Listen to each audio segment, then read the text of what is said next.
చెబుతున్నా, అమ్మాయిలు హీరోయిన్లు ఏ బట్టలు పెడితే వేసుకొని పోతే మనమే దరిద్రం అనుభవించాల్సి వస్తమ్మా. ఏమనుకోవద్దు, హీరోయిన్లు అందరూ మీరు అనుకున్నా నాకు పోయేది లేదు, లాగి పీకుతాం మనం, అది వేరే విషయం. కానీ కానీ మీ అందం చీరలోనో, మీ అందం నిండుగా కప్పుకునే బట్టల్లోనే ఉంటుంది తప్పితే సామాను కనపడే దాంట్లో ఏముండదమ్మా.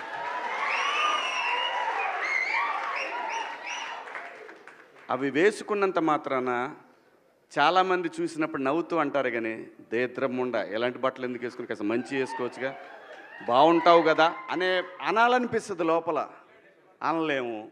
అంటే మళ్ళీ స్త్రీ స్వాతంత్రం లేదా స్వేచ్ఛ లేదు. స్త్రీ అంటే ప్రకృతి, ఎంత అందంగా ఉంటే అంత గౌరవం పెరిగిద్ది. ఈ ప్రకృతి అద్భుతంగా ఉంటుంది.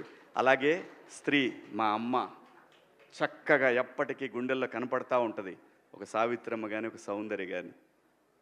అలాగే ఈ జనరేషన్లో ఇంకా చాలామంది, రష్మిక